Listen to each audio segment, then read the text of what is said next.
This girl was super dirty and had some scarring from where some type of beading or embellishments had been removed. I'm not sure why she ended up in the case of dumpster bound dresses, but she did, and I'm here to save her. I cleaned her up. Next, I'm going to embellish her with hand beading and finally make a huge bow, showing you every step of how to make one for yourself. It's really easy, and they're all the rage right now. I cannot wait to show you how she turned out. She's honestly one of my favorites. So many times when we get dresses in that needs beadwork corrected, what we find is the spacing between the beads or buttons, whichever, is not right. The way we get our spacing right is we use heat erasable pens, and we just measure it out and put a dot for each bead or button and then sew them on. That gives you even beadwork every time.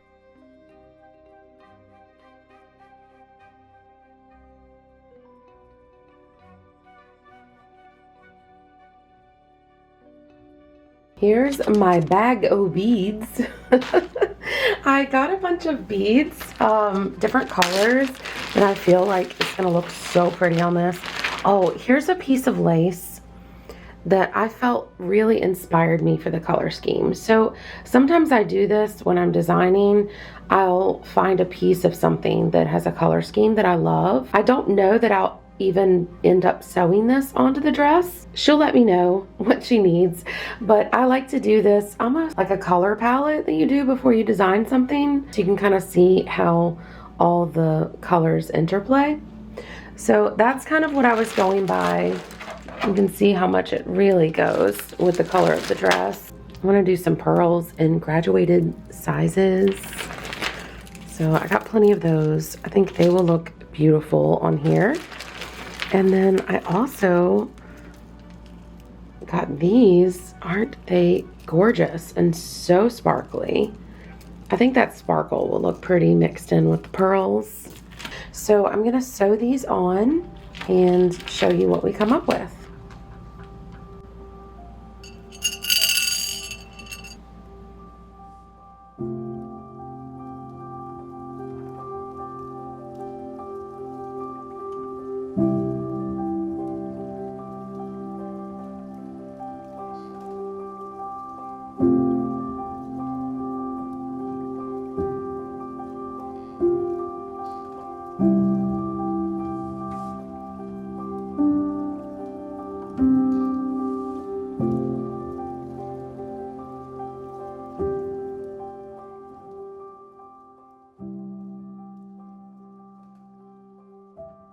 Okay, look, when this happens, you see that? When this happens, you flip the bead through that little loop. There. All better. Now the way I'm pacing myself with these dots is I'm starting the bead through that dot. Go through the bead and then go down, start the next bead through the dot. So it's the, if that makes sense, it's the starting point for my bead or pearl, whatever the case may be for the particular dress I'm working on. So yeah, I'm gonna go down and then I'm gonna come up for air right here through that next dot, and that's gonna be the start of my next pearl or bead.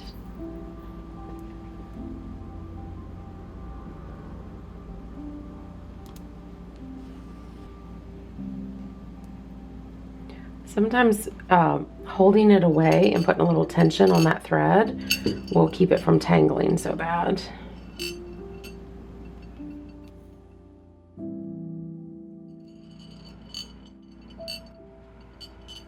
Just going through the top layer of the dress.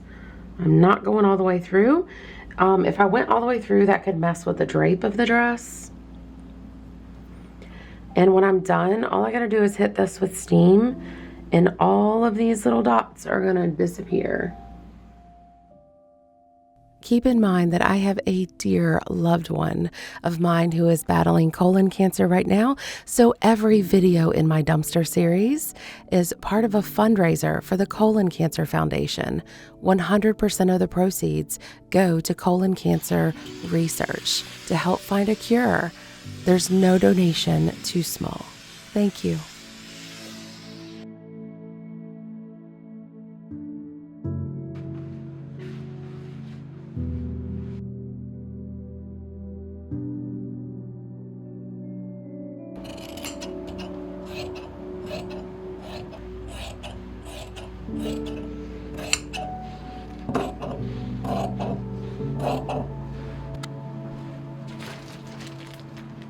I'm a pro sewist who makes learning to sew easy. Hit subscribe so you don't lose track of me. And there's different ways that you can cut out this interfacing. So you can measure it, but bump the measurements in a little bit, or you can do like I do and just lay it over the pieces and just kind of inset them a little bit. I just bump in about 1/4 of an inch all the way around. See there? That way, that interfacing doesn't have to travel through the fold of the seam. It can be crisp right up to the seam, but your seams can still be nice and light and narrow. So I cut out this interfacing for each of the pieces of the bow, the knot. I did not do it for the tails of the bow, or some people call them the sashes. Now at the far ends of the widest piece of the bow, I did double up with a little strip of extra interfacing. Don't use too much steam with this, but I do like to supple it up with a little bit of a blast first, and then the rest of it is just the heat and pressure.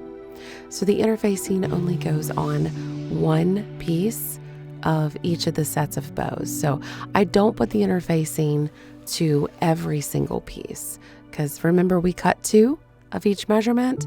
We're going to interface only 1 of each measurement. Now look at that terrible zipper condition there.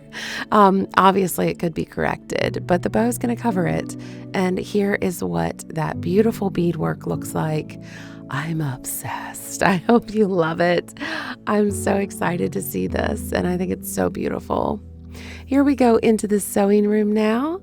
Welcome my new machine. Well, it's actually my old machine, but I redid it. If you want to see the steps of that, I did do a series of shorts about it. So we're going to sew all of these bow pieces together. Nice straight lines. And this is how I like to invert mine.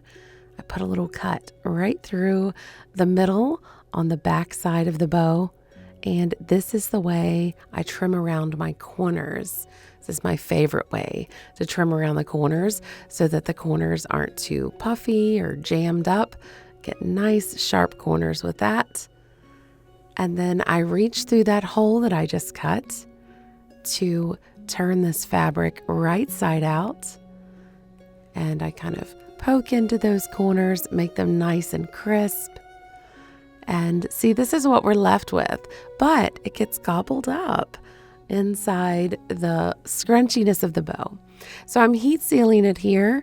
If you're afraid it's going to show and it's not going to be gobbled up by those pleats, go ahead and sew it shut. I do like to use a tailor's clapper while I'm pressing. And now I'm going to take each of these bow pieces. This is a triple bow. I'm going to fold them in half and mark that center line for each of them so that we can stack them the right way. Now I have done another bow tutorial. Oh, sorry. Go ahead and mark the midline so you can pin it straight and make sure that you sew it straight, and make sure all your grain lines line up. I have done another bow tutorial. I'm going to link to them in the video description. The other one I didn't show start to finish one beautiful bow. I just showed different ways that you can interface them or use horsehair, different sizes. It was very much more about designing bows. So here you can see we stacked them, we pleated it or scrunched it. And now I'm driving a nice, strong, long needle through all these little scrunchies.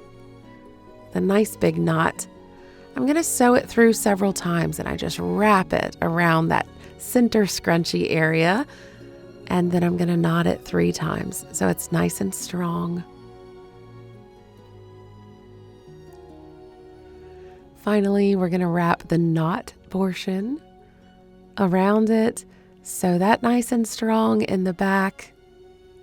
Okay, so I don't really have a measurement for this. This is the sash, so I don't have a pattern for it, but I just wanted you to be able to see the general shape of the sash. So it's almost like a 45 through here, and then here it's kind of swooping because I really want it to flow. So you can either do that freehand like I did, or you can use a French curve, whichever way works better for you.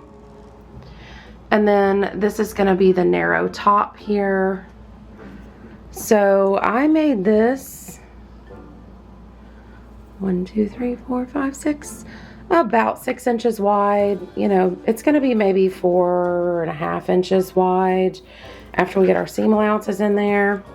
There's the lovely sticker mark from the fabric cutter. Put the sticker right on the fabric, but I'm just going to make sure that this ends up on the back side. And then it could also possibly be spot cleaned out, but yeah, so I cut 2 of these. I cut them on the fold, so one edge is just going to be a fold. It's not going to be a seam. So I'm going to go make these little sash parts for the sash bow. I do like to establish the width of these tails and put the pleats in there and press them really well before I attach the bow. And speaking of attaching the bow, we're going to stitch it to the left side. We're going to stitch it to the left of the zipper. And then we're going to do a snap on the right side so that the bride can easily still get in and out of the dress. And here is the final result. Remember, this is a triple stacked bow. You can do 2, you can do 1, you could do 4. You get to design it. But I felt like this amount of fullness was exactly the amount of zhuzhing up that this dress needed. I loved the volume of the bow, how it covered the problems with the zipper, and then I love all this beadwork that covered the scars from the stonework. I hope you love it too. Don't forget, if you have any questions, leave them down in the comments for me.